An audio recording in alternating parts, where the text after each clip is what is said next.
ప్రియులరా, దేవుని యందు భయభక్తులు కలిగి ఉంటే మేలా అనే టాపిక్తో మనము ఈ సబ్జెక్ట్ని కొనసాగిస్తూ ముందుకెళ్తా ఉన్నాం. దేవుని యందు భయభక్తులు కలిగి ఉంటే మేలా. ఎందుకు ఈ టాపిక్ ఎంచుకోవడం జరిగిందనంటే, ఈ సమాజంలో భక్తులుగా కనబడుతున్న వారందరూ కూడా దేవునికి భయపడవలసినటువంటి భక్తులు ఈ లోకంలో నిర్జీవమైనటువంటి వాటికి, ఈ లోకంలో అశాశ్వతమైనటువంటి వాటికి భయపడుతున్నట్టుగా జీవం కలిగినటువంటి పరలోకపు తండ్రికి భయపడకపోవటమే నేడు అనేకమైనటువంటి శ్రమలకు, బాధలకు క్రైస్తవ కుటుంబాలు గురవుతున్నట్టుగా నేడు సమాజంలో మనం చూస్తున్నాం. తన యందు భయభక్తులు కలిగి లేకపోతే ఎలాంటి పరిస్థితులు క్రైస్తవ కుటుంబానికి దాపరిస్తాయో తన గ్రంథంలో ముందుగానే తండ్రి అయినటువంటి దేవుడు మన మేలు కొరకు రాయించి పెట్టాడు. ఒక్క మాట అడుగుతాను మిమ్మల్ని అందరినీ, సూటిగా సమాధానం చెప్పాలా. ఇక్కడున్నటువంటి మీరందరూ కూడా ఈ భూమి మీద ఉన్న వాటన్నిటికంటే ఎక్కువగా ఎవరిని ప్రేమించాలని బైబిల్ చెప్తా ఉంది? దేవుణ్ణే ప్రేమించాలి. మరి దేవుణ్ణే ప్రేమించాలని ఎరిగినటువంటి క్రైస్తవులమైన మనం మరి నిజంగా దేవుణ్ణి ప్రేమిస్తున్నామా? ఆలోచన చేయండి. నిజంగా మనం దేవుణ్ణే ప్రేమిస్తే, దేవుణ్ణే ప్రేమిస్తున్నటువంటి ఆ ప్రేమలో భయం ఉండదు అని బైబిల్ చెప్తా ఉంది. దేనినైతే మనము ఎక్కువగా ఇష్టపడుతున్నామో, దేనినైతే ఎక్కువగా మనము చూసి భయపడుతున్నామో, ఈ రెండింటి మధ్యలో ఉన్నటువంటి వ్యత్యాసాన్ని మనం గమనించవలసినటువంటి అవసరత ఉంది. దేహ సంబంధమైన వాటి మీద ఉన్నటువంటి భయం, ఆత్మ సంబంధమైన వాటి మీద క్రైస్తవుడికి భయం లేదు. ఎందుకంటే నిజంగా దేవుడంటే భయం ఉన్న భక్తులైతే వాళ్ళ విధి విధానాలు వేరుగా ఉంటాయి, వాళ్ళ విధానం వేరుగా ఉంటుంది. అందుకే ఒక మాట చదువుకొని, నిన్న 10 విషయాలు చెప్పాను నేను, ఈరోజు ఒక 7 విషయాలు చూద్దాం. మళ్ళీ చూసుకొని ముందుకెళ్ళే ప్రయత్నం చేద్దాం. సామెతల గ్రంథము 4వ అధ్యాయం, సామెతల గ్రంథము 4వ అధ్యాయం 10వ వచనం చదువుకుందాం ప్రియులారా. 10వ వచనం, నా కుమారుడా, నీవు ఆలకించి నా మాటలను అంగీకరించిన ఎడల. జాగ్రత్తగా వినాలి క్రైస్తవులంతా ఈ మాట. నీవు నా మాట వింటేనే ఈ భూమి మీద దీర్ఘాయుష్మంతుడుగా ఉంటావు. భూమి మీద అంటే దేవుని మాట వింటేనే కొంతకాలం బ్రతుకుతావు అన్నట్టుగా ఉంది కదా ఈ మాట. అవునా? దేవుని మాట మనం వింటేనే కొంతకాలం బ్రతుకుతామనే ఆదరణతో కూడిన మాట చెబుతున్నాడు భక్తుడైన సొలొమోను గారు. కానీ ఈరోజు ఎంతమంది ఎక్కువ కాలం బ్రతకాలని కోరుకుంటున్నారు చెప్పండి? బ్రతకాలని ప్రతి ఒక్కడికి ఉంటుంది భూమి మీద. కానీ ఎలా బ్రతకాలి? మనల్ని బ్రతికించేది ఏది బ్రతికిస్తుందో, దేని కొరకు మనం ఆలోచన చేయాలో, దేనికి భయపడాలో ఆలోచన లేనటువంటి అజ్ఞానంలో ఈరోజు క్రైస్తవం ముందుకెళ్తున్నట్టుగా మనకు కనపడతా ఉంది సమాజంలో. ఒక 7 విషయాలు మనం ఈ సందర్భంలో చూద్దాం. నిజమైనటువంటి భయభక్తులు కలిగిన క్రైస్తవులలో ఉండే లక్షణాలు ఇవి అందరిలో కనపడవు. జాగ్రత్తగా మిమ్మల్ని మీరు చెక్ చేసుకోండి. నిజమైనటువంటి క్రైస్తవులు, ఎందుకు నిజం అనే మాట వాడుతున్నానంటే డూప్లికేట్ క్రైస్తవులు కూడా ఉన్నారు, అందుకే మాట్లాడుతున్నాను. నిజమైన క్రైస్తవుడిలో, దేవుని యందు భయభక్తులు కలిగిన వారిలో ఈ 7 లక్షణాలు కనపడతాయి. ఇంకా చాలా ఉన్నాయి, కానీ అంత చెబితే సందర్భాలు చెప్పుకుంటూ వెళ్తే టాపిక్ మనకు అర్థం కాదని 7 పాయింట్స్ మాత్రం మీకు పరిచయం చేస్తున్నాను. ఈ మొదటి మాట మీరు చూడగలిగితే, దేవుని యందు భయభక్తులు కలిగిన వారిలో ఉండేటటువంటి మొదటి లక్షణం, హృదయపూర్వకముగా దేవుణ్ణి మాత్రమే ప్రేమిస్తాడు. దేవునికి భయపడేవాడు దేవుణ్ణే ప్రేమిస్తాడు, లోకాన్నే ద్వేషిస్తాడు. దేవుణ్ణి ప్రేమించేవాడు లోకాన్ని ద్వేషిస్తాడు. ఇది మొదటి లక్షణం. అయితే రెండవ చెబుతున్నాడు కదా, వాక్యమును మరువనివాడు, దేవుని యందు భయము భక్తి కలిగిన వాడు. నిజమైన క్రైస్తవుడు చేయవలసినటువంటి పాయింట్స్ చెప్తున్నాను మీకు. మొదటిదేమో హృదయపూర్వకంగా దేవుణ్ణే ప్రేమిస్తాడు, దేన్ని ప్రేమించడు ఆ మనిషి. రెండవది వాక్యమును మరువనివాడు. మూడవది చెబుతున్నాడు కదా, నిత్యము మోకరించి ప్రార్థన చేసేవాడు. దేవుడంటే భయము భక్తున్న నిజమైన క్రైస్తవుడు చేసేటటువంటి పనులు చెబుతున్నా మీకు. ఈ లక్షణాలు కలిగి ఉంటారు వాళ్ళు. నిత్యము ప్రార్థన చేస్తాడు. నాలుగో మాట చెబుతున్నాడు కదా, క్రమము తప్పకుండా మందిరానికి వస్తాడు. నిజంగా దేవుడంటే భయం భక్తి నీకుంటే క్రమం తప్పకుండా మందిరానికి వస్తావు. ఆరో మాట చెబుతున్నాడు కదా, తన స్వబుద్ధిని ఆధారం చేసుకొనక ఏం చేస్తాడు? దేవుని మీదే ఆధారపడి బ్రతుకుతూ ఉంటాడు. నెక్స్ట్ మాట చెబుతున్నాడు కదా, నెక్స్ట్ మాట, నిత్యము ఆయన యందు నమ్మకం ఉంచుతాడు. లోకంలో దేన్ని నమ్మడో. నిజంగా దేవుడంటే భయం భక్తి ఉన్నటువంటి వాడు దేవుని మీదే ఆధారపడతాడు, దేవుణ్ణే నమ్ముతాడు, దేవుని పట్లే నిరీక్షణ కలిగి బ్రతుకుతాడు. ఎన్నో మాట ఇది? 6 అయినాయి కదా. 7వ మాట చెబుతున్నాడు కదా, తన ప్రవర్తనను నిత్యము కాపాడుకుంటూ తనను తాను పరీక్షించుకుంటూ దేవునిలో ఎదగటానికి ప్రయత్నం చేస్తూ ఉంటాడు. ఈ 7 లక్షణాలు దేవుని యందు భయము భక్తి కలిగిన వాడు అవలంబించవలసినటువంటి లక్షణాలు ఇవి. ఈ లక్షణాలతో మాకేంటి పని అని నువ్వు అనుకుంటే దేవునికి నీకు సంబంధం లేదు. దేవుని మందిరానికి వచ్చినా నీవు పరలోకం వెళ్ళలేవు.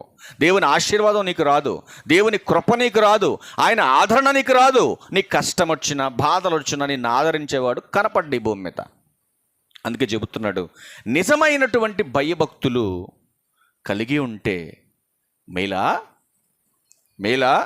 నిన్న కొన్ని మేలు చూసాం కదా మనం. ఈరోజు ఇంకా చాలా ఇంపార్టెంట్ మేలు చూద్దాం మనం. నిజంగా ప్రియమైన దేవుని వారలారా, దేవుని యందు భయముతో పాటు భక్తి కలిగి ఉంటే అసలు ఎంత మేలు ఉంటుందా? ఇప్పటిదాకా నాకు తెలియక దేవుడంటే భయపడకుండా దయ్యానికి భయపడ్డాను, ఇదిగో ఒక కప్పగా భయపడ్డాను, ఒక దోమగా భయపడ్డాను, ఒక చీమకు భయపడ్డాను. ఏంటి ఇంత అమాయకంగా బతుకుతున్నాను నేను అని నీకు నువ్వే అసగించుకోవాలి. ఈ మాటలు చూసిన తర్వాత, ఈ మాటలు విన్న తర్వాత నీకు నువ్వే అసగించుకోవాలి నీ బతుకును గూర్చి. ఇంతకాలం ఈ క్రైస్తవ జీవితంలో దేవునికి భయపడకుండా ఆప్టాల్ ఈ లోకంలో ఉన్నటువంటి ప్రకృతికి భయపడి నా దేవుణ్ణి నేను దూరం చేసుకున్నానని తపన నీలో పుట్టాలి ఈ రాత్రి. అందుకే మాట్లాడుతున్నాడు గ్రంథంలో, నిజంగా మీరు నన్ను ప్రేమిస్తున్నారా? దేవుడు అడుగుతున్నాడండి ఈ రాత్రి, నిజంగా దేవుణ్ణి ప్రేమిస్తున్నారా? ప్రేమిస్తున్నారా? ఒక్కసారి ఏమనుకోకుండా మీ చెయ్యత్తమని అడుగుతాను, నేను ప్రేమపూర్వకంగా అడుగుతున్నా. దేవుణ్ణి ప్రేమించేవాళ్ళు చేయొద్దండి ఒకసారి. నేను కూడా ఎత్తానండు, చూడండి నా వైపు కూడా చూడండి. నిజంగా దేవుని ప్రేమిస్తున్నారు కదా, వెరీ గుడ్, మంచి వాళ్ళు దింపండి ఒకసారి. ఇప్పుడు ఒక మాట అడుగుతాం, మళ్ళీ టక్కని చెప్పాలి మీరు. ఇప్పుడు మీరు భయపడుతున్నది దేవునికా దయ్యానికా? దయ్యానికి భయపడలేదని చేయొద్దండి. దయ్యానికి భయపడలేదు అన్నోళ్ళు దేవునికి భయపడి దయ్యానికి భయపడి అసలు ఏమన్నా బుద్ధి జ్ఞానం ఉందా అసలు నీకు? అసలు భయపడాల్సింది ఎవరికి? దేవునికి భయపడాలి. నా 27 సంవత్సరాల జీవితంలో, నా మ్యారేజ్ అయిన తర్వాత కూడా నేను ఒక 7-8 సంవత్సరాలు అసలు తోడు లేకపోతే గుమ్మ అవతలకు కూడా వెళ్ళాను కదా. నేను పక్కన మనిషి ఉండాలి, మా అమ్మ కానీ మా నాన్న కానీ లేకపోతే నేను చేసుకున్నటువంటి భార్య కానీ ఎవరో ఒకళ్ళు పక్కన ఉంటే కానీ ఆ గుమ్మం డోరు ఇలా తీసి గుమ్మం అవతలకి వెళ్ళి ఉండేను. అంతగా భయపెట్టారు మా నాయనమ్మ మా అమ్మ. 6 దాటితే బయటికి వెళ్ళకూడదు, 7 దాటితే దయ్యాలు వస్తాయని ఒక కథ చెప్పేశారు మాకు అంతా మా ఊరిలో. అంటే పతూరులో ఉందలండి దరిద్రం. ఎందుకంటే పిల్లలు బయటికి వెళ్ళిపోకూడదు, బయట తిరగకూడదని ఆ రోజుల్లో అబద్ధాలు నేర్పించేశారు. బూచోడొస్తాడు, దయ్యం వస్తుంది, అక్కడేమో చెట్టు మీద కొరింది ఏముంటుంది, అది నిప్పులు రాల్చుద్ది. మరి నాకు ఎక్కడ కనపడలేదు మరి ఇన్ని సంవత్సరాల్లో. ఇవన్నీ చెప్పేసి భయాందోళనలోకి తీసుకెళ్ళిపోయారు. ఎప్పుడైతే 2011లో ఈ దేహమంతా కాల్చేసుకుని దేవుడు ఒక నూతనమైన జీవితాన్ని నాకు అప్పచెప్పాడో, ఈ గ్రంథాన్ని ఒక 1 year కనీసం 18 నెలలు దీంట్లో శిక్షణ తీసుకున్న తర్వాత, దేవుని యొక్క చిత్త ప్రకారం బ్రతకటానికి నిలబడిన తర్వాత, ఏమండి అసలు దేనికన్నా భయపడతారా క్రైస్తవుడు? బైబుల్ పట్టుకున్న క్రైస్తవుడు ఎవరికి భయపడాలి? దేవునికి మాత్రమే భయపడాలి. అసలు ఎవ్వడికి భయపడటానికి లేదు ఈ భూమి మీద. నీ ముందు ఏదైనా నిలబడదు అనుకుంటున్నావు నువ్వు? అసలు నీ ఎదుటి ఏది నిలబడదు. నువ్వు వస్తుంటేనే వైతొలిగిపోతుంది సమస్తం. అంత శక్తిని, అంత కెపాసిటీ దేవుడు నీకు ఇచ్చాడు. కానీ ఈరోజు మనం భయపడుతున్నామంటే మనలో ఏమున్నట్టు తెలుసా? మనం భయపడుతున్నామంటే దేవునికి భయపడకుండా కనిపించని దయ్యానికో కనపడనటువంటి దేనికో నువ్వు భయపడుతుంటే నీలో ఉన్నటువంటి ఆత్మ ఏ ఆత్మ? నిజంగా మీరు దేవుని ఆత్మతో నింపబడిన వారైనా, దేవుని ఆత్మ చేత నడిపించబడేవారైనా, మీలో ఉన్నది దేవుని ఆత్మేనా? ఒక్కసారి చెక్ చేసుకోవాలి మనం. నువ్వు భయపడవలసింది దేవునికి. ఈ ప్రకృతిలో దేనికి భయపడటానికి వీల్లేదు. దేనికైనా నువ్వు భయపడుతున్నావంటే, దేవునికి భయపడకుండా దేనికైనా భయపడుతున్నావంటే నీలో ఉన్న ఆత్మ మీద ఒకసారి చూడగలిగితే, రోమీలకు రాసిన పత్రిక 8వ అధ్యాయం, రోమీలకు రాసిన పత్రిక అపోస్తలుడైన పౌలు గారు చాలా ప్రాముఖ్యమైన సంగతులు చెప్తాను, నిదానంగా జాగ్రత్తగా రాసుకోండి ఇవన్నీ. రోమీలకు రాసిన పత్రిక 8వ అధ్యాయం 14 నుంచి చదువుకుంటూ వస్తే మీరు, దేవుని ఆత్మ చేత ఎందరు నడిపింపబడుదురు వారందరూ, జాగ్రత్తగా ప్రతి పాయింట్ మీరు గమనించాలి. దేవుని ఆత్మచేత నడిపించబడే వారందరూ దేవుని పిల్లలవుతారు. మరి దేవుని ఆత్మచేత నడిపించబడని వారు మరి ఎవరి పిల్లలు అవుతారు? వీళ్ళు చెప్తున్నాడు చూడండి, చెప్తున్నాడు. నెక్స్ట్ కంటిన్యూషన్ 15వ వచనం, ఏలయనగా మరలా భయపడుటకు మీరు దాస్యపు ఆత్మను పొందలేదు కానీ దత్తపుత్రాత్మను పొందితిరి. ఆ ఆత్మ కలిగిన వారమై మనము అబ్బా తండ్రి అని మొరపెట్టుచున్నాం. ఏ ఆత్మను పొందాం మనం? పరలోకపు తండ్రి ఆత్మను పొందాం మనం. కనుకనే ఆయన పిల్లలమైనటువంటి మనం తండ్రి అని ప్రార్థన చేస్తున్నాం. మరలా మనం భయపడుతున్నామంటే మనలో ఉన్నది తండ్రి ఆత్మనా లేక వేరొకని ఆత్మనా? ఏ ఆత్మను కలిగాం మనం? తండ్రి ఆత్మతో నింపబడిన వాడు, తండ్రిని ప్రేమించేవాడు దేనికి భయపడడు. అసలు క్రైస్తవుడు దేనికి భయపడకూడదండి, భయపడకూడదు. నిజంగా దేవుణ్ణి ప్రేమిస్తున్నట్టున్నారు కదా. ఒక మాట చూద్దాం. యోహాను గారు రాసిన మొదటి పత్రిక 4వ అధ్యాయం 8వ వచనం చూడండి. యోహాను గారు రాసిన మొదటి పత్రిక 4వ అధ్యాయం 8వ వచనం, ఎవరంట దేవుడు? ప్రేమస్వరూపి. ప్రేమ లేనివాడు దేవుని ఎరుగడు. గమనించాలి ఈ విషయం. ప్రేమ లేనివాడు దేవుణ్ణి ఎప్పటికీ ఎరగలేడు. 18వ వచనం దగ్గరికి వెళ్ళి చాలా ప్రాముఖ్యమైన సంగతి చెప్పాడు. ఏముండదో? నిజంగా నువ్వు దేవుణ్ణి ప్రేమిస్తే నీలో ఏముండకూడదు? ఏముండకూడదు? భయం ఉండకూడదు. కానీ భయం నీలో ఉందంటే ఏ ఆత్మ ఉన్నట్టు? నీలో ఏ ఆత్మ ఉన్నట్టు? అపవాది ఆత్మ నీలో ఉన్నట్టు. ఈరోజు ప్రతి దానికి నువ్వు భయపడుతున్నావంటే క్రైస్తవుడుగా నీలో ఉన్నది పరిశుద్ధాత్ముడు కాదు, భ్రమపరుచు ఆత్మ నీలో ఉంది. అంటే నీకు సైతాను పట్టాడు. ఇప్పుడు చేయాలి నీకు చేతపడి భయపడేవాడికి. అవునా? భయపడేవాడికి చేయాలండి. ఏ బడి చేయాలి? దేవుని యొక్క బడిలోనికి తీసుకొచ్చి దేవుని మహాబోధాడికి చేయాలి. క్రైస్తవులమైనటువంటి మనం దేవుణ్ణి ప్రేమించేటటువంటి మనలో ఏముండదు అంటున్నాడు ఇక్కడ? భయం ఉండదు. నెక్స్ట్ మాట, అంతేకాదు పరిపూర్ణ ప్రేమ భయమును వెళ్ళగొట్టును. అంటే మనం ఇంకా భయపడుతున్నామంటే మనలోకి ఇంకేం రాలేదని? పరిపూర్ణత రాలేదు. అంటే పరిపూర్ణమైనటువంటి జ్ఞానం మనలోకి వస్తే మనలో నుంచి ఏం వెళ్ళిపోతుంది? ఇప్పుడు చెప్పండి, 2011కు ముందు నాలో ఏముందని చెప్పాను నేను? భయం ఉంది. మరి 2013 వచ్చేసరికి ఏముంది నాలో? పరిపూర్ణమైనటువంటి దేవుని ధైర్యం. దేనికి భయపడండి. చాలా ధైర్యంగా చెప్తే ఈ మాటను నేను. అసలు దేనికి భయపడను నేను. చివరికి చావుకు కూడా భయపడను నేను. ఏ క్షణమైన పోవచ్చు, కానీ చావును అసలు లెక్క చేయను నేను. భయపడను చావుకు నేను. అందుకే ధైర్యంగా నిలబడగలుగుతాను, ధైర్యంగా మాట్లాడగలుగుతాను. చావు నన్నేం చేస్తుందండి? నా ప్రవర్తన బాగుంటే నా తండ్రి దగ్గర చేర్చుద్ది చావు. మరణం చాలా ధన్యకరమైంది, విలువైంది. అది ఏ క్షణం వచ్చినా అలా చేతులు చాపి రెడీగా ఉంటాను నేను తీసుకెళ్ళిపోవడానికి దేవుడి దగ్గరికి. అంత గొప్ప ఆలోచనతో మనం దేవుని పని చేయాలి. ఎవడండి మనల్ని చంపగలిగేది ఈ భూమి మీద? చంపిన తర్వాత నరకములో నశింపజేయగలిగినటువంటి జీవం కలిగిన దేవునికి భయపడాలి. కానీ మనం ఎవరికి భయపడుతున్నాం ఈ భూమి మీద? మత్తయి వార్త 10వ అధ్యాయం మత్తయి సువార్త 10వ అధ్యాయం తీయండి ఒకసారి. ఎవరికి భయపడుతున్నాం ఈ భూమి మీద మనం? మత్తయి సువార్త 10వ అధ్యాయం 28వ వచనం చూడండి. మరియు ఆత్మను చంపనేరక దేహమునే చంపువారికి భయపడకుడు గాని, ఎవడైనా నిన్ను కొట్టినా తిట్టినా, ఒకవేళ నీ కత్తితో నీ పీక తప్పించినా, ఏమండి, శరీరములో నుంచి ఈ దేహములో నుంచి ఆత్మను వేరు చేయగలడు కానీ ఆత్మను ఏమని చేయగలడు ఎవడైనా భూమి మీద? ఎవ్వరు ఆత్మని ఏం చేయలేరండి. మరి ఆత్మను దేహమును కూడా నశింపజేసేది ఎవరు?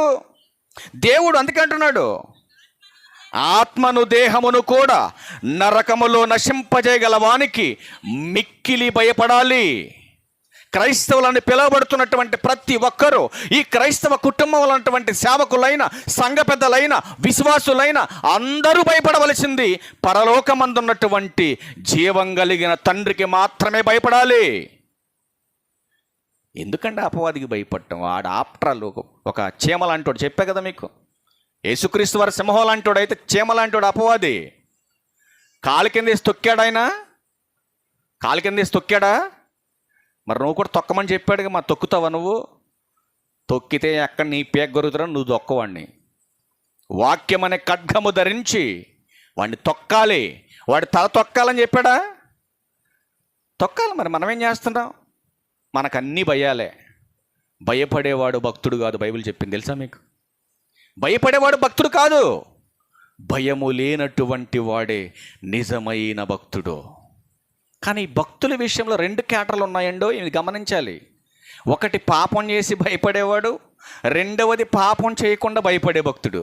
మనం ఏ కేటర్ చెప్పండి? ఇప్పుడు పాపం చేసి భయపడితే ఉపయోగం లేదు. దానివల్ల పాపము చెయ్యకుండుట కొరకు, పాపము చెయ్యకుండా దేవునికి భయపడాలి. అది ఆశీర్వాదం. కనుక ప్రియమైన దేవుని వారలారా, చాలా ప్రాముఖ్యమైన సంగతులు మనం నేర్చుకుందాం. ఇప్పుడు దేవుణ్ణి ప్రేమిస్తున్నటువంటి మనం దేవుని మాట ఎలా వినాలి? జాగ్రత్తగా విందాం. దేవుణ్ణి ప్రేమిస్తున్నటువంటి మనం దేవుని మాట ఎలా వినాలి చూద్దాం ఒకసారి. నిర్గమకాండం 15వ అధ్యాయం 26వ వచనం చూద్దాం. ప్రియులారా, దేవుణ్ణి ప్రేమిస్తున్నావా? దేవుని యందు భయభక్తులు కలిగి ఉన్నావా? అలాంటి నీవు ఎలా వినాలి దేవుని మాట? నీ దేవుడైన యెహోవా వాక్కును శ్రద్ధగా విని ఆయన దృష్టికి న్యాయమైనది చేసి ఆయన ఆజ్ఞలకు విధేయులై ఆయన కట్టలన్నిటినీ అనుసరించి నడిచిన ఎడల. ఏం చెప్తున్నాడు? జాగ్రత్తగా వినాలి మీరు. ఆయన యందు భయభక్తులు కలిగిన మనం, ఆయనను ప్రేమిస్తున్న మనం, ఆయన మాట శ్రద్ధగా వింటే ఐగుప్తులోకి వచ్చినటువంటి రోగాలన్నిటినీ మీ మీదకు రాకుండా తప్పించి నిన్ను స్వస్థపరచు యెహోవాను నేనే. ఎంత అద్భుతమైన మాట చెబుతున్నాడు చూడండి. దేవుని పట్ల మనము భయము భక్తి కలిగి ఉంటే, దేవుని మాట మనం శ్రద్ధగా వింటే, నీకు రాబోతున్న రోగాలను కూడా ఏం చేయబోతాడు? ఆయన తొలగిస్తాడు. ఒకవేళ వచ్చిందనుకో, వచ్చినా కూడా ఏం చేస్తున్నాడు? ఆయన స్వస్థపరిచే దేవుడు. నువ్వు నమ్ముకున్న దేవుడు నిన్ను స్వస్థపరిచే దేవుడు. కానీ నమ్మిక మాత్రం ఉంచాం, కానీ దేవుడంటే భయం మనకు లేదు. కానీ దేవుడు అంటున్నాడు కదా, ఇదిగో నాయందు భయం భక్తి మీరు కలిగి ఉంటే, నమ్ముట నీ వలనైతే నువ్వు నమ్ముతున్నటువంటి నాకు అసాధ్యమైనది ఏది భూమి మీద లేదు. మరి ఇంత గొప్ప ఆదరణతో కూడినటువంటి మాట దేవుడు చెబుతుంటే ఈరోజు ఎందుకండి భక్తులు భయపడట్ల దేవునికి? ఎందుకంటే దేవుని అంటే భయం లేదు సమాజానికి. అందుకే మరొక మాట చెబుతున్నాడు చూడండి. నిర్గమకాండం 23వ అధ్యాయం 25వ వచనం. నిజంగా శ్రద్ధ కలిగి ఆయన మాట వింటే నీకు దీవెన అంటున్నాడు ఆయన. ఎందులో ఈ దీవెన? చూడండి ఒకసారి. నీ దేవుడైన యెహోవానే సేవింపవలెను, అప్పుడు ఆయన నీ ఆహారం నీ పానం దీవించును. ఏమేమి దీవిస్తాడంట ఆయన? నువ్వు తినే భోజనం, నువ్వు తాగే నీళ్ళు, వాటికి కూడా దీవెన ఉందా? అవును. మరి ఈరోజు తిండి లేక అలమటించిపోయేవారు ఎంతమంది లేరు? ఈరోజు సమృద్ధిగా తిండున్న తినలేనటువంటి పరిస్థితుల్లో రోగాలతో ఎంతమంది లేరు భూమి మీద? అంటే తిన్నది అరగాలన్నా దేవుని దీవెన మనకు కావాలి. ఒక ముద్ద సమయానికి తినాలన్నా దేవుని కృప మనకు కావాలి. కొంతమంది ఏ నీళ్ళు పెడితే ఆ నీళ్ళు తాగినా కూడా ఏం కాదు. కొంతమంది తెలుసా మీకు? ఉదాహరణకు ఒక వ్యక్తి ఉన్నాడండి మా ఫ్యామిలీలోనే. ఆ రోడ్డు మీద పోతున్న నీళ్ళు కూడా పట్టుకొని తాగుతాడు, కానీ ఆయనకు జలుబు కూడా చేయదు. కానీ మనం మాత్రం పొర్రపాటున ఈ నీళ్లు తప్పే నీళ్ళని తాగినామంటే ఇక వారం రోజుల పాటు ఇక గొడ్డేసి తుడుచుకోవాల్సింది ముక్కు నిండా. చూశారండి? అట్లాంటి పరిస్థితులు వస్తాయి కొంతమందికి. కానీ దేవుడు అంటున్నాడు కదా, నువ్వు తినే భోజనాన్ని దీవిస్తాను నేను, నువ్వు త్రాగే నీటిని దీవిస్తాను నేను, నీ మధ్య నుండి రోగమును తొలగిస్తాను నేను. ఏమండి, ఏ తండ్రి అని చెప్తాడు ఈ మాటలు? నువ్వు భయపడుతున్న వాడు చెప్తాడు ఈ మాటలు? కానీ అన్ని ఇస్తున్న దేవుణ్ణి పక్కన పెట్టి, ఇంత సహాయం చేస్తున్నటువంటి దేవుణ్ణి పక్కన పెట్టేసి ఆయనకు భయపడకుండా ఈ సమాజంలో ఉన్నటువంటి వాటన్నిటికీ మనం భయపడుతున్నాం. మీరు ఆశ్చర్యపోయేటటువంటి ఒక మాట చూపించమంటారా? ప్రకృతి దేవుణ్ణి చూసి ఏం చేస్తుంది తెలుసండి? గజగజ వణుకుతుంది ప్రకృతి. జీవరాశులు భయపడుతున్నాయి. ఈ ప్రకృతిలో ఉన్నటువంటి ప్రతిదీ కూడా దేవునికి లోబడుతుంది, దేవునికి భయపడుతుంది. కానీ ఆయన పోలిక చొప్పున ఏర్పాటు చేసుకున్నటువంటి ఆయన పిల్లలు మాత్రం ఆయనకు భయపడట్లేదు. ఎందుకు భయపడట్లేదు దేవునికి? ఎందుకంటే తన పిల్లలు గొప్పవారైపోయారు ఈ భూమి మీద. ఎందులో? చెడుతనములు గొప్పవారిగా మారిపోయారు, పాపిష్టి జనంగా మారిపోయారు. అందుకే దేవుడంటే భయం లేదు వాళ్ళకి.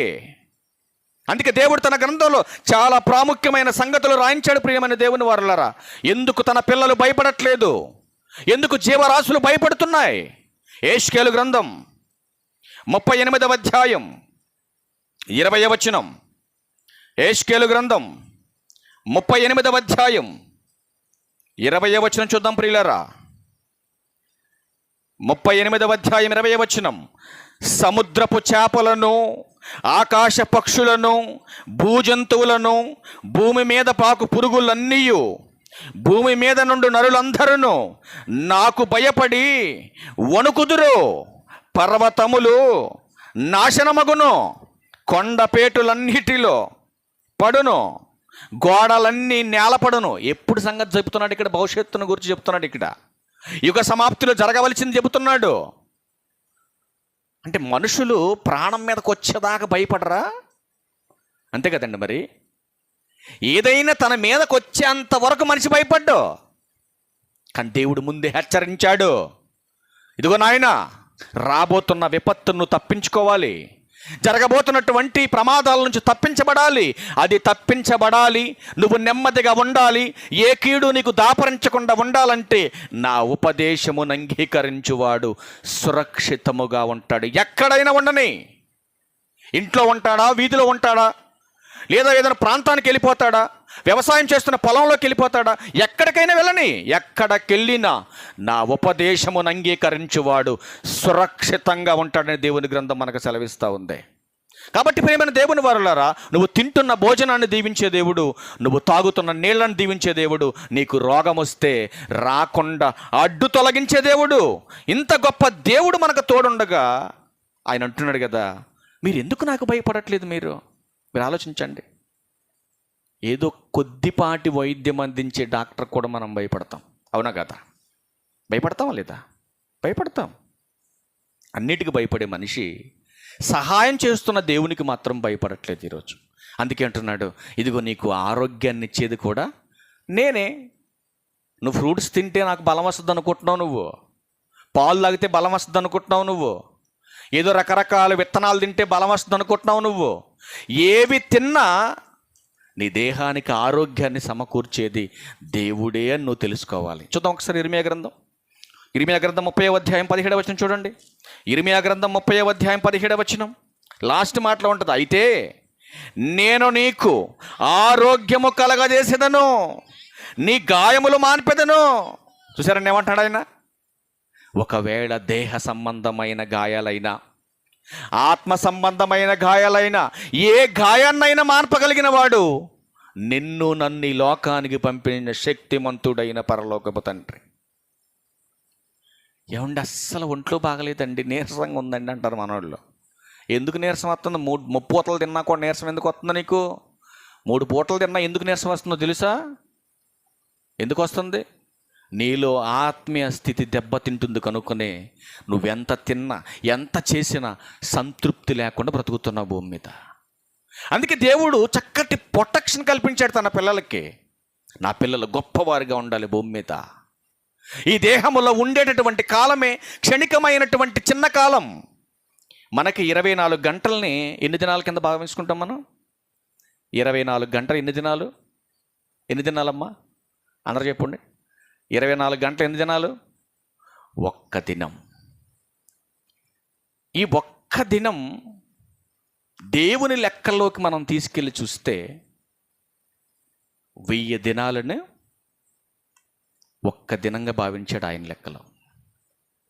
ఆయన 1000 దినాలని ఒక్క దినంగా భావించాడు.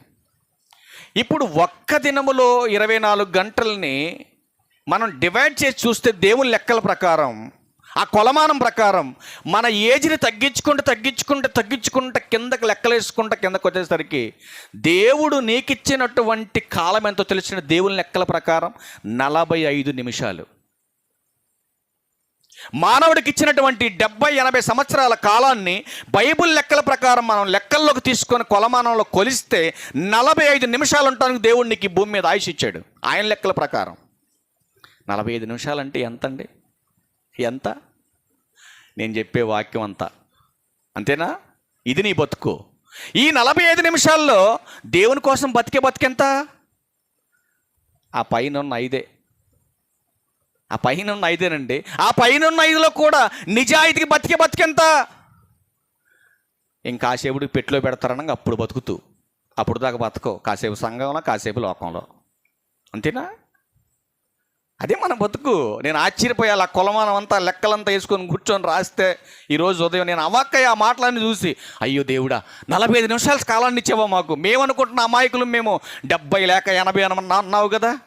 అంటే 30 ఏళ్ళు పోయింది, ఇప్పుడు 41 వచ్చినాయి, 42లోకి వెళ్ళబోతున్నా. అంటే 12 ఏళ్ళేనా నీ పని చేసేది? నేను ఇంకా మహా అయితే ఆశిస్తే ఇంకొంతకాలం చేస్తా, లేదు ఈ రాత్రి తీసుకెళ్ళిపోతే. అయ్యో దేవుని పనిలో నేను చేసినటువంటి పని 12 సంవత్సరాలేనా? అంటే 12 సంవత్సరాలు దేవుని కొలమానంలో చూస్తే నా జీవితం 12 నిమిషాలే పనిచేసినట్టు దేవునిలో. 12 నిమిషాలు నేను చేసిన ఆయన పని. ఈ 12 నిమిషాల్లో నిజంగా దేవుని మెప్పు కోరి చేశానా, లేకపోతే నా మెప్పు కోసం చేశానా?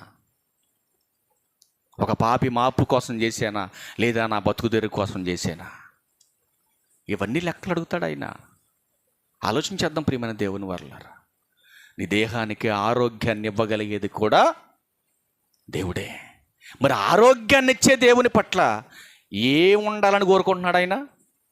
ఏం ఉండాలని కోరుకుంటున్నాడు? భయము, భక్తి. భక్తి అలాగ ఉందిలేండి, అందరికీ భక్తి ఉంది. భక్తి అందరికి ఉంది. ఏమి లేదని చెప్తున్నారు 2 రోజుల నుంచి. భయము లేదు. ఇప్పుడు భయపడితే మేలా? అదే కాన్సెప్ట్. ఇప్పుడు నువ్వు భయపడితే ఇవన్నీ జరుగుతాయి. నీ భోజనం దీవించబడుతుంది భయపడితే, నీ నీళ్లు దీవించబడతాయి, నీ రోగం తొలగించబడుతుంది, నీకు ఆరోగ్యం ఇవ్వబడుతుంది. ఇంకా ఏముంటే చూడండి, చాలా ఉంది. లిస్ట్ చూద్దాం ఒకసారి. యోబు గ్రంథం 26వ అధ్యాయం 2వ వచనం చూడండి. నువ్వు భయపడితే వచ్చే మేలు ఇవన్నీ. యోబు గ్రంథం 26వ అధ్యాయం 2వ వచనం.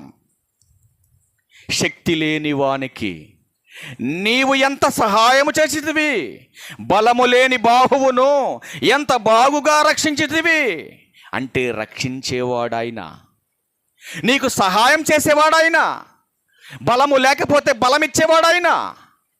అలాంటి ఆయనకి మనం ఏం చేయాలంటున్నాడు ఆయన? భయపడాలి. భయం భయం. సముద్రం ఎంతమంది తెలుసండి? సముద్రం.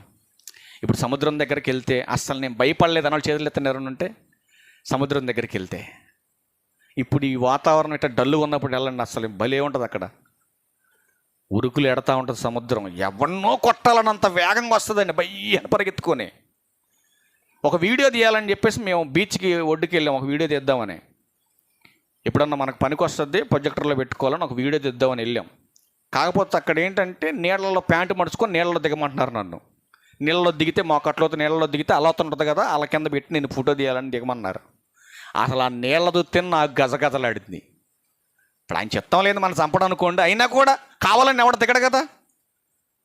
ఇప్పుడు ఆయన చిత్తం ఉందో లేదో తెలుసుకోకుండా ఇప్పుడు కరెంటు పట్టుకుంటా నన్ను కాపాడతలేని కరెంటు వేలు పెడతాం, వెళ్ళి పెట్టం కదా. అయినా కానీ నాకంటే ముందున్న వాళ్ళు, చిన్నవాళ్ళు, పెద్దవాళ్ళు దిగుతున్నారు, ఉరుకులు పెడుతున్నారు, వస్తున్నారు, పోతున్నారు. సరే అట్లా కొంచెం లోపలికి అక్కడ దిగాను నేను. దిగేసరికి అప్పుడు దాకా మెల్లగొచ్చిన అలా పెద్దలు వస్తుంది అటు నుంచి. ఇక పరుగు అంత దూరం ఊరికి వెళ్ళందరం దోసేసుకొని అక్కడ దాకా వెళ్ళి నుంచొని చూసా. దేవా ఎంత గొప్పడు అయ్యా నువ్వు, అసలు అంత స్పీడ్గా వస్తుందండి. కనీసం ఒక 200-300 వేగం వచ్చేస్తుందండి. అలా అంత స్పీడ్గా వచ్చేస్తున్నాయి, భయ్యని వచ్చేసింది. ఎవరో ఎదురు నుంచుంటే కనుక హడావుడిగా వచ్చేసి అమ్మో నువ్వు ఇక్కడే ఉన్నావా అన్నట్టుగా వెనక్కి వెళ్ళిపోయినట్టుగా అక్కడ దాకొచ్చి వెంటనే అంతెత్తున్నలా అలా నేల మీద అలా వెళ్ళిపోయిందండి. అలా వెళ్ళిపోయి బయటికి. అప్పుడు నాకు ఈ మాట గుర్తొచ్చింది, దేవా ఎంత గొప్పోడు అయ్యా, నువ్వు కలగజేసినటువంటి ప్రకృతిలో ఉన్న సముద్రాన్ని చూసే మనుషులు భయపడుతున్నారే, మరి దాన్ని కలగజేసినటువంటి నిన్ను చూసి ఎందుకయ్యా ఈ మనుషులు భయపడట్లేదు? ఒక్కసారి ఆలోచించాలి కదండి మనం. అందుకే ఇర్మియా గారు చక్కటి మాట తెలియజేస్తున్నాడు ఇశ్రాయేలుకి ఈరోజు మన కోసం కూడా. ఇర్మియా గ్రంథం 5వ అధ్యాయం 21-22. అప్పుడు ఆ పదం గుర్తొచ్చింది. నా కళ్ళున్నాయి, నేను చూసా, సముద్రాన్ని చూసా, ఆ తర్వాత నా తండ్రిని చూశాను నేను. కన్నులుండియు చూడకయు, చెవులుండియు వినకయున్న వివేకము లేని వారంటే ఎవరు? వివేకము లేని వారంటే ఎవరు? సముద్రాన్ని చూసే భయపడితే మాత్రమే వాడు వివేకి కాదు, అజ్ఞానుడు. మరి ఎవరికి భయపడాలి?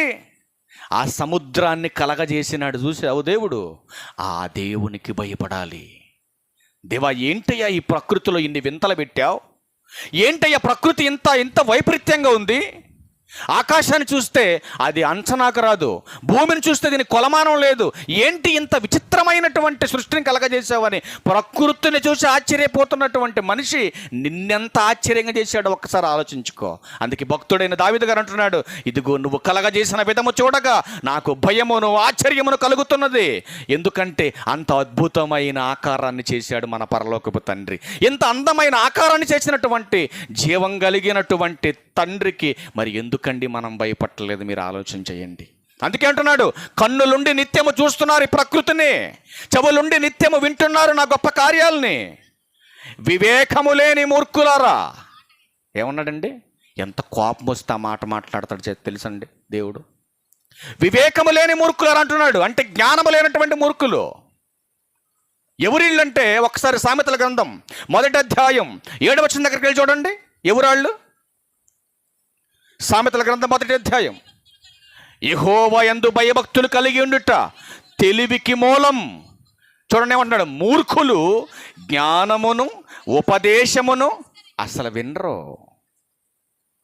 అందుకే దేవుడు అంటున్నాడు, ఎందుకు నా పిల్లలు నా యందు భయభక్తులు కలిగి లేరంటే నా జ్ఞానం లేదు వాళ్ళకి.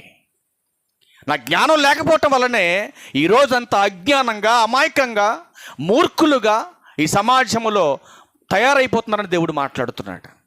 అందుకే ఆయన అంటున్నాడు కదా, ఇప్పుడు వెళ్ళండి ఇర్మియా గ్రంథం దగ్గరికి. ఏమన్నాడు ఇప్పుడు 22వ వచనంలో, సముద్రము దాటలేకుండానట్లును దాని తరంగములు ఎంత పొర్లినను అవి ప్రబలలేకయు ఎంత ఘోషించినను దాన్ని దాటలేకయు ఉండునట్లు నిత్య నిర్ణయము చేత దానికి ఇసుకను సరిహద్దుగా నియమించిన నాకు మీరు భయపడరా అంటున్నాడు దేవుడు. ఏమి నిర్ణయించాడు? ఏమి సరిహద్దుగా పెట్టాడు దానికి? ఏమండి ఎంత ఆశ్చర్యం అండి. నీటికి ఇసుకైతే ఆగుద్దా అసలు? మరి ఆపాడుగా దేవుడు. అంటే ఎంత గొప్పోడో మీరు చూడండి. అది ఎంత ప్రబలినా, ఎంత ఘోషించినా, ఎంత ఉరుకులు పెట్టినా దేవుడు ఒక సరిహద్దును నియమించాడు. ఆ సరిహద్దు వరకే వస్తుంది, దేవుని ఆజ్ఞకు లోబడుతుంది, వెనక్కి తిరిగి మళ్ళా వెళ్ళిపోతుంది అది లోనకి. కానీ అలా ఉరుకులెట్టే సముద్రం హద్దు మీరు కూడా బయటకు వస్తుంది. ఎవరి మాట విని? దేవుని మాట విని. ఎక్కడో ఉన్నటువంటి సముద్రపు నీరు వీరరాఘవపురం తీసుకొచ్చి వర్షంగా కురిపిస్తున్నాడే. ఎవరు కురిపిస్తారు చెప్పండి? ఎవరి వల్ల అయిద్దా వర్షం కురిపించటం? అవుద్దా? ఇప్పుడు నాట్లు నాడుతున్నారు మీరు, ఇప్పుడు బాగానే పడుతున్నాయి వర్షాలు. మీ ప్రవర్తన బాగలేకపోతే, మీ క్రియలు బాగలేకపోతే, దేవుని యందు భయము భక్తి లేకపోతే నువ్వు చేసేది ఎలా అభివృద్ధి అవుతుంది మీరు చెప్పండి? ఎలా ఫలిస్తుంది మీరు చెప్పండి? నువ్వు చేసేది అభివృద్ధి కావాలంటే దేవునికి భయపడాలి, దేవుని యందు భయభక్తులు కలిగి ఉండాలి, ఆయన మాట శ్రద్ధగా వినాలి, ఆయన్ని ప్రేమించాలి. ఆయన మాట ప్రకారం నువ్వు బ్రతికి చూడు, ఒక్క నెల రోజులు బ్రతికి చూడు. అలాగా నీ జీవితం వేరే రకంగా ఉంటుంది, నీ ఇంట్లో సంపద వేరే రకంగా ఉంటుంది, నీ యొక్క దీవెనలు వేరే రకంగా కనపడతాయి. రేపటి దినాన్ని మాట్లాడదాం వాటి గురించి. అవి చెబితేనే మనకు అర్థమవుతాయి, ఎట్లాంటివి చెబితే మనకు అర్థం కాదు. అందుకే అంటున్నాడు, మీరు ఎందుకు నాకు భయపడట్లేదంటే మీరు అవివేకులుగా మారిపోయారు. భూమి మీద కళ్ళున్నాయి కానీ నా యొక్క గొప్పతనం ఏంటో మీకు అర్థం కావట్లా, చెవులున్నాయి నేనేం చెబుతున్నానో ఏం చేయిస్తున్నానో మీకు అర్థం కావట్లా అంటున్నాడు దేవుడు. అందుకే వివేకము లేని మూడులారా అంటున్నాడు. అలా ఉండొచ్చు దేవుని పిల్లలు? ఉండకూడదండి. ఉంటే దేవుడు అంటే భయం ఉండదు. అందుకే ఇట్లాంటి మూడుల గురించి ఒక మాట రాయించాడు. వాళ్ళకి దేవుని భయం అస్సలు ఉండదండి. ఎందుకంటే దేవుని పిల్లలైనప్పటికీ కూడా ఇట్లాంటి మూడులకి దేవుడు అంటే భయం ఉండదు. ఒకసారి చూడండి, కీర్తనల గ్రంథం 10వ అధ్యాయం మరికొన్ని మాటలు చూసి ముగించేద్దాం. కీర్తనల గ్రంథం మరికొన్ని విలువైన సంగతులు రేపటి దినాన్ని చూద్దాం. చాలా ప్రాముఖ్యమైన సంగతులు ముగింపు దినాన్ని మనం రేపు చూద్దాం. కీర్తనల గ్రంథం 10వ అధ్యాయము 5వ వచనం చూడండి. ఫస్ట్ లైను చూడండి. వారెల్లప్పుడూ ఏం మానుకొని? భయము మానుకొని ప్రవర్తింతురు. చాలండి. ఏమన్నాడు? వారు ఎల్లప్పుడూ భయము మానుకొని ప్రవర్తిస్తారు. వాళ్ళ క్రియలన్నీ కూడా ఎలా ఉంటాయి అంటే చాలా దారుణంగా ఘోరంగా ఉంటాయి. ఎవరిళ్ళు? ఇప్పుడు 4 దగ్గరికి వెళ్ళండి, మీకు తెలియాలి కదా ఎవరు. మరి ఏ ఊరోళ్ళు మీకు తెలియాలి. వీళ్ళు దుష్టులు అన్నాడు. ఎవరిళ్ళు? దుష్టులు. అక్కడేమన్నాడు? వివేకము లేని మూడులు. వివేకము లేని మూడులు. ఆ వివేకము లేనటువంటి మూడులుగా ఎలా మారిపోయారు? ఎందుకు మారిపోయారు అనంటే దేవుని జ్ఞానము లేక, దేవుని వాక్యమును అంగీకరించలేక అవివేకులుగా మారిపోయారు. అలా మారిపోయినటువంటి వారిని బైబిల్ రెండు పదాలుగా వర్ణించింది. ఒకటి దుష్టులు, రెండవది భక్తిహీనులు. దుష్టులుగా మారిపోయినా, భక్తిహీనులుగా మారిపోయినా, అవివేకులుగా మారిపోయినా నిన్ను మూర్ఖులుగా మార్చేసేది దైవత్వపు లక్షణాలు కాదు, దయ్యపు లక్షణాలు మార్చేస్తున్నాయి. కనుక ఈ స్వభావం అంతా పోవాలంటే దేవుని మాట వినాలి, ఆ మాట ప్రకారం బ్రతకాలి. అలా బ్రతికిన వాడు ఒక మంచి ప్రొటెక్షన్ కలిగి ఉంటాడు. ఎంత ప్రొటెక్షనో తెలుసా అండి? నిజంగా దేవునిందు భయభక్తులు కలిగి ఉంటే మేలా అంటే ఎంత మేలో మీరు చూడగలిగితే. మళ్ళీ కొన్ని మాటలు చూద్దాం. కీర్తనల గ్రంథం చూద్దాం ఒకసారి, చాలా బాగుంటుందండి మాట చూద్దాం ఒకసారి. చాలా చదువుకున్నాం మనం చాలాసార్లు. కీర్తనల గ్రంథం 121వ కీర్తన 2వ వచనం చూడండి. ఏం మాట్లాడుతున్నాడు ఆయన? కీర్తనల గ్రంథం 121:2. యెహోవా వలననే నాకు సహాయము కలుగును, ఆయన భూమి ఆకాశములను సృజించిన వాడు, ఆయన నీ పాదమును అస్సలు తొట్టిల్లనివ్వడు. నిన్ను కాపాడువాడు అసలు కొనకడు, నిద్రపోడు. ఎంత గొప్ప మాటలు చెప్పాడు చూడండి. అంత శ్రద్ధ ఏంటి నువ్వంటే ఆయనకి? ఎందుకు ఇంత ప్రొటెక్షన్ కల్పిస్తున్నాడు ఆయన నీకు? దేవుడు చూస్తున్నాడా? నిన్ను నన్ను చూస్తున్నాడా? చూస్తున్నాడు ఆయన. ఎందుకంటే ఆయన నిత్యము మనలను చూచేవాడు గనుక. నువ్వేం చేస్తున్నావో, ఎక్కడికి వెళుతున్నావో, ఏం మాట్లాడుతున్నావో, ఏం తింటున్నావో, ఏం మాట్లాడబోతున్నావో కూడా నీ గురించి సమస్తము ఎరిగినవాడు నీ పరలోకపు తండ్రి. కనుక ప్రియమైన దేవుని వారులారా, ఆయన అంటున్నాడు కదా, ఇదిగో నాయన నీ పాదము తొట్టిల్లకుండా ఇదిగో నిన్ను కాపాడేటటువంటి నేను కొనకను, నిద్రపోను. చూడండి ఏమంటాడు? నీ కుడి పక్కన యెహోవా నీకు నీడగా ఉంటాడు, పగల ఎండ దెబ్బ అయినను నీకు తగలదు, ఏ అపాయము రాకుండా యెహోవా నిన్ను కాపాడును, ఆయన నీ ప్రాణమును కాపాడును. ఇంత ఆదరణ కలిగిన మాటలు దేవుడు చెప్తుంటే ఇప్పుడు ఆయన మాట మనం వినాలి కదండి. వినటమే కాదండి, ఆయనకు భయపడాలి కదండి. మరి భయపడకుండా భక్తులని పేరు పెట్టుకుంటే ఉపయోగం ఏముందండి? ఈ లాభాలను వస్తాయా? ఇవన్నీ వస్తాయా? భయపడితే మేలా అంటే ఎంత మేలుందో చూడండి.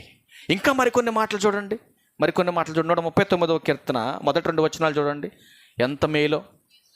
చూడండి, యెహోవా నీవు నన్ను పరిశోధించి తెలుసుకొని ఉన్నావు. ఎప్పుడు తెలుసుకున్నాడు తెలుసండి? 16వ వచనం దగ్గరికి వెళ్ళండి. అందులోనే 16వ వచనం దగ్గరికి వెళ్ళండి. నేను పిండమునయుండగా నీ కన్నులు నన్ను చూచెను. ఎప్పుడు చూశాడంట ఆయన? ఎప్పుడు చూశాడు? నువ్వు పిండముగా తల్లి గర్భములో నీ ఆకారం జరుగుతున్నప్పటి నుంచి నిన్ను పెట్టెలో పెట్టేంత వరకు దేవుడు నిన్ను చూస్తూనే ఉన్నాడు. తల్లి గర్భంలో నువ్వేం చేస్తున్నావో, ఆ గర్భంలో నుంచి బయటకు వచ్చిన తర్వాత ఏం చేస్తున్నావో, ఎలా బ్రతుకుతున్నావో, ఏం మాట్లాడుతున్నావో, ఏం తింటున్నావో, నీ ప్రతి చర్యను దేవుడు చూస్తున్నాడు. ఇప్పుడు కంటిన్యూషన్ చేయమాట 2 నుంచి చూడండి. నేను కూర్చుండుట, నేను లేచుట నీకు తెలియను, నాకు తలంపుకు పుట్టక మునిపే నీవు నా మనసు గ్రహించుచున్నావు. నా నడకను నా పడకను నీవు బాగుగా పరిశీలించి తెలుసుకుంటున్నావు. చూసారా ఏమంటున్నాడు ఆయన? నువ్వు చేసే ప్రతి పని మంచి చేస్తున్నావా, చెడు చేస్తున్నావా? ఎక్కడ పడుకుంటున్నావు?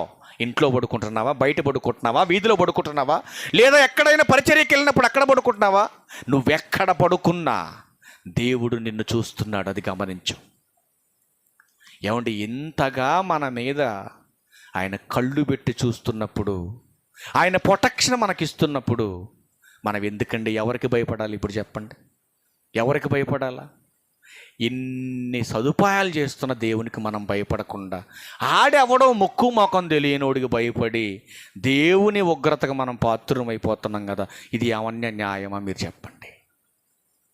అందుకే ప్రియమైన దేవుని వారలారా, ఆయన అంటున్నాడు కదా, ఇదిగో నాయన, అసలు మీరు దేనికి భయపడకండి, మీరు నిలబడండి. కష్టాలు వస్తున్నాయా? బాధలు వస్తున్నాయా? నిందలు వస్తున్నాయా? అవమానాలు వస్తున్నాయా? నువ్వు నిలబడు. దేవుడు కార్యము జరిగించకపోతే అప్పుడు అడుగు. అందుకే ద్వితీయోపదేశకాండం 31వ అధ్యాయం 8వ వచనములో మోషే గారును ఇంకో ఆయన ఇక్కడ సంభాషణ చేస్తున్నాడు. చూడండి, ఎవరితో మాట్లాడుతున్నారు జాగ్రత్తగా మనం ఆలోచనతో దీన్ని ముందుకెళ్ళే ప్రయత్నం చేద్దాం. చదువు తల్లి ఈ మాట. నీ ముందర నడుచువాడు యెహోవా, ఆయన నీకు తోడయుండును, ఆయన నిన్ను విడువడు, నిన్ను ఎడబాయడు, భయపడకు. ఎవరో చెప్తున్నాడు ఈ మాటలు? మోషే గారి వయసు అయిపోయిందండి, 120 వచ్చేసింది ఆయనకి. యెహోషువ గారు చెప్తున్నాడు, యెహోషువ, ఇప్పటి వరకు దేవుడు నాకు తోడున్నాడు, ఈ రోజు నుంచి నేను చేస్తున్నటువంటి పని నీకు అప్పచెబుతున్నాను, కనుక నీకు తోడుండేది ఈ రోజు నుంచి నేను కాదు, మరి ఎవరు? జీవం కలిగిన దేవుడు నీతో ఉంటాడు, నీ ముందుంటాడు, నీ వెనకుంటాడు, నీ చేయి పట్టి నిన్ను నడిపిస్తాడు ఆయన. కనుక నిన్ను విడువడు, ఆయన ఎడబాయడు. కనుక కష్టం వచ్చినా, సుఖం వచ్చినా, బాధలు వచ్చినా, వేదనలు వచ్చినా, ఏదొచ్చినా నువ్వు నిలబడు, భయపడక. అస్సలు కలత చెందొద్దు నువ్వు. అసలు నా దేవుడు చూస్తున్నాడా లేదా, నన్ను పట్టించుకుంటున్నాడా లేదా, పట్టించుకుంటే ఈ బాధలేంటి అని నీకు ఆ మాట వచ్చినప్పుడు యోబు గారిని జ్ఞాపకం చేసుకో ఒకసారి. యోబు గారిని పట్టించుకుంటానే ఉన్నాడు, పరీక్ష పెడుతూనే ఉన్నాడు. పరీక్ష పాస్ అయ్యేంత వరకు దేవుడు అపవాది చేతికి అప్పచెప్పేశాడు. వెళ్ళు, ప్రాణాన్ని మాత్రం ముట్టుకోమాక, అది నాది, తీసే రైట్స్ నీకు లేవు. కనుక ఈ ఆస్తి చూసుకో, దేహమా చూసుకో, నీకు అప్పచెప్తున్నాను చూసుకోమన్నాడు. కానీ చివరికి ఎవరు గెలిచారండి? దేవుణ్ణి గెలిపించాడు విశ్వాస వీరుడైన నీతిమంతుడైన యోబు గారు. మరి ఈరోజు విశ్వాసులమైన మనం, భక్తులుగా పిలువబడుతున్న మనం దేవునికి మాత్రమే భయపడితే ఎంత మేలుంది దీంట్లో. కనుక ప్రియమైన దేవుని వారలారా, మరొక భక్తులు అంటున్నాడు కదా, ఇదిగో గాఢాంధకారపు లోయలో నేను సంచరించినను ఏ అపాయానికి భయపడను, ఎందుకంటే నా కాపరెవరు? నా పరలోకపు తండ్రి. నేనేమో ఈ జీవాలకు కాపరనైతే నాకు నా కుటుంబానికి దేవుడు కాపరి. కనుక గాఢాంధకారపు లోయలో నేను సంచరించిన కూడా ఏ అపాయానికి భయపడను, ఎందుకంటే ఆయన చెయ్యి నా మీద ఉంది, ఆయన కృప నాతో ఉంది, కనుక నేను భయపడను. భక్తులేమో అస్సలు భయపడొద్దురా అని భక్తులు చెబుతున్నారు, మీరు నాకే భయపడాలని దేవుడు చెబుతున్నాడు. కానీ నేడున్న క్రైస్తవ కుటుంబాలలో, క్రైస్తవ సంఘాలలో ఎలా ఉంది క్రైస్తవ్యం ఈరోజు? భక్తి మాత్రమే ధరించారు, కానీ దేవునికి మాత్రం భయపడే గుణం, లక్షణం, ఆ స్వభావం నేడు క్రైస్తవ సంఘాల్లో కనపడట్లేదు ప్రియులారా. నిజంగా దేవుడంటే భయం ఉంటే సమయానుకూలంగా వస్తారు, దేవుని మాట వింటారు, ఆ మాట ప్రకారం బ్రతుకుతారు సమాజంలో. కానీ ఎక్కడ కనపడుతుంది ఈరోజు? లేదు. నిజంగా దేవుడంటే భయం ఉంటే నీ మాట మారుద్ది, నీ చూపు మారుద్ది, నీ ఆలోచన మారుద్ది, నీ ప్రవర్తన మారుద్ది. కానీ ఎక్కడ మారుతుంది? ప్రతిరోజు పాటలు పాడుతున్న నోటితోనే దుర్భాష, ప్రతిరోజు దేవుని మాటలు వింటున్న చెవులగుంటా ఏంటి పనికి మాలినటువంటి మాటలు వింటాం. ఇది క్రైస్తవుడికి ఉండవలసిన లక్షణం కాదండి. క్రైస్తవుడు అనుసరించవలసిన మా పద్ధతి ఇది కాదు. అందుకే ఒక అద్భుతమైనటువంటి మాట చూసుకుని మనం ముగించేసుకుందాం. 128వ కీర్తన, రేపటి పాఠానికి ఇది ప్రారంభ పాటగా దీన్ని చూద్దాం. ఒకసారి ఒక్క మాట. 128వ కీర్తన ప్రారంభ 2 వచనాలు చూడండి, క్లోజ్ చేద్దాం. ఏమంటున్నాడండి సొలొమోను గారు? యెహోవా యందు భయభక్తులు కలిగి ఆయన త్రోవల యందు నడుచు వారందరూ. ఇప్పుడు అడుగుతున్నా, ఎవరు ధన్యులు? ఆయన త్రోవల యందు నడుచు వారందరూ ధన్యులు. ఎలా నడుచువారు ధన్యులు? ఆయన యందు భయము భక్తి కలిగిన వారు మాత్రమే ధన్యులు. భక్తి అనే వేషాన్ని ధరించిన వారు ఆయన త్రోవలో నడిచినంత మాత్రాన్ని నువ్వు ధన్యుడు కాలేవు. అందుకే 2వ వచనం మాట్లాడుతున్నాడు కదా, నిశ్చయముగా నీవు నీ చేతుల కష్టార్జితము అనుభవించదవు అన్నాడు. అబ్బా, ఎంత గొప్ప ధన్యత అండి ఇది. ఈరోజు కష్టపడి తెచ్చుకున్న రూపాయిని మేము సక్రమంగా ఖర్చు పెట్టుకోలేకపోతున్నాం, నిలుపుకోలేకపోతున్నాం. నా భార్యకు కానీ బిడ్డలకు కానీ నా కష్టార్జితాన్ని వాడుకోలేకపోతున్నామని ఎంతమంది గోడున బాధపడుతున్నారండి యజమానులు. ఎంతమంది కుటుంబంలో ఉన్నటువంటి ఇళ్ళాళ్ళు బాధపడుతున్నారండి. నా భర్త 24 గంటలు కష్టపడతాడండి రెస్ట్ లేకుండా, కానీ వారం తిరిగి వచ్చేళ్ళకి 500 రూపాయలు కూడా మా ఇంట్లో ఉండట్లేదండి. ఎందుకుంటాయి? ఉండవండి. ఎందుకుంటాయి? దేవుడు చెప్పినట్టుగా దేవునికి భయపడి దేవుని మాటను అనుసరించి ఏమండి ఆయన ఏం కోరుకుంటున్నాడు? నీ పొలాలు అడిగాడా? మీ బిడ్డలను అడిగాడా? పోనీ మీ ఇంట్లో ఉన్నటువంటి సంపదను ఏమైనా అడిగాడా? మీ బంగారం కానీ వెండి కానీ వస్త్రాలు కానీ ఏమడిగాడు దేవుడు మీ నుంచి? ఏమడిగాడు చూద్దామా ముగింపుగా? ఒకసారి చూడండి, ద్వితీయోపదేశకాండం 10వ అధ్యాయం. ద్వితీయోపదేశకాండం 10వ అధ్యాయం. ఏమడుగుతున్నాడు దేవుడు? చూడు ఒకసారి ఏమడుగుతున్నాడు ఆయన. ఆయన ఏం తీసుకోడండి, అన్నీ ఇచ్చేవాడు దేవుడు. ఏం తీసుకోడు నీ దగ్గర నుంచి. 10వ అధ్యాయము 12వ వచనం చూద్దాం. ద్వితీయోపదేశకాండం 10వ అధ్యాయం 12వ వచనం. కాబట్టి ఇశ్రాయేలు, నీ దేవుడైన యెహోవాకు భయపడి ఆయన మార్గములన్నిటిలో నడుచుచు. ఒకసారి అక్కడికి వచ్చి మనం ఇశ్రాయేలు అన్న కాడ ఆ ఇశ్రాయేల్ని కాసేపు, యాకోబు గారిని కాసేపు పక్కన పెట్టి ఆ 12 గోత్రాలని నీ పేరు పెట్టుకొని కంటిన్యూషన్ ఆ లైన్ మొత్తం కూడా ఎలా ఉంటుందో చదువుకుంటున్నారా? నీ పేరు పెట్టి కంటిన్యూషన్ చేయాలి లైన్ అంతా. ఒక్కరు చదవండి గట్టిగా, మీ పేరు పెట్టుకొని. చదవరు మీరు. ఇది పైకి చదివితే రాసేసుకుంటాడు ఆయన. అవునా? నువ్వు లోపల చదువుకున్నా రాసుకుంటాడు ఆయన. ఏమంటాడు? సరే మీరు చదవలేదు కానీ, ఎందుకంటే నాకు అర్థమైపోయింది మీరు పైకి చదవరు. నేను చదువుకుతా ఒకసారి. ఇప్పుడు ఇశ్రాయేలు గారిని కొంచెంసేపు మీరు పక్కన ఉండండి, పక్కన పెట్టేసి నా పేరు పెట్టుకుంటా. కాబట్టి రాముని పెడదామండి. వెరీ గుడ్, ఇంకా మంచి ఆలోచన. రాముని పెడదాం. కాబట్టి రాము, నీ దేవుడైన యెహోవాకు భయపడి. ఎవరికి భయపడాలి? రాము దేవుడికి భయపడాలి.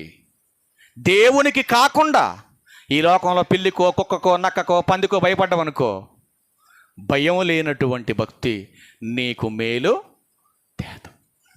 చెప్పాను కదా నిన్న స్టార్టింగ్లో మీకు, భయభక్తులు కలిగి ఉంటే మేలుంది. భయభక్తులు కలిగి లేకుండా కేవలం భక్తి మాత్రమే ఉంటే ఎన్ని అనర్థాలు జరుగుతాయో నిన్న చెప్పాను. 10 మాటలు చెప్పాను నిన్న. భక్తి లేకపోతే వచ్చే కీడు, భక్తి లేకపోతే వచ్చే నష్టాలు 10 చెప్పాను నిన్న. భక్తి ఉంటే ఉండే లక్షణాలు ఈరోజు 7 చెప్పాను, మిగతా రేపు చూద్దాం. అందుకే దీన్ని కంటిన్యూషన్ చేయండి. ఏమంటాడు చూడండి, నీ మార్గములన్నిటిలో నడుచుచు ఆయన్ని ప్రేమించి నీ దేవుడైన యెహోవాను నీ పూర్ణ మనస్సుతోనూ నీ పూర్ణ ఆత్మతోనూ సేవించి నీ మేలు కొరకు. దేనికోసం చేయమన్నాడు ఇవన్నీ? దేని కొరకు చేయమన్నాడు ఇవన్నీ? ఏమేం చెప్పాడు? 3 మాటలు చెప్పాడు. 1 భయపడాలి, 2వది ఆయన మార్గంలో నడవాలి, 3వది ఆయన్ని మాత్రమే ప్రేమించాలి. ఈ 3 లక్షణాలు కనుక నీలో ఉంటే నీకు మేలు అంటున్నాడు. నెక్స్ట్ మాట, నేడు నేను నీకు ఆజ్ఞాపించు యెహోవా ఆజ్ఞలను కట్టడలను అనుసరించి నడుచుకొందునన్న మాట కాక నీ దేవుడైన యెహోవా మరి నిన్నేం అడుగుతున్నాడు చెప్పు? నీ బంగారం అడిగాడా? నీ వెండి అడిగాడా? నీ వజ్ర వైడూర్యాలు అడిగాడా? ఏమడిగాడు? ఆయన మాట అనుసరించే మనస్సు, ఆయన యందు భయభక్తులు కలిగి ప్రవర్తించే బ్రతుకు నీకుంటే చాలని దేవుడు ఆశపడుతున్నాడు ప్రియులారా. భయం లేని భక్తి మేలా? మీరు చెప్పండి. మేలు కాదు. కనుక భయము భక్తి కలిగి ఉంటే ఎంత మేలుందో రెండవ రోజుగా మనం విన్నాం. కనుక నిత్యము ఆ దేవుని కృప, ఆయన యొక్క ఆదరణ మనకును ఈ కుటుంబానికి ఎల్లప్పుడూ తోడై ఉండి నడిపించునుగాక. ఆమెన్. అందరికీ వందనాలు. ప్రార్థన చేసుకుందాం. సకల ఆశీర్వాదాలకు కారణభూతుడైన మా పరలోకపు తండ్రి, మీ ఉన్నతమైన నామానికి కృతజ్ఞతాస్తుతులు చెల్లిస్తా ఉన్నాము దేవా. మా తండ్రి, భక్తులుగా కనబడుతున్నటువంటి నీ పిల్లలు నీ పట్ల మాత్రమే భయం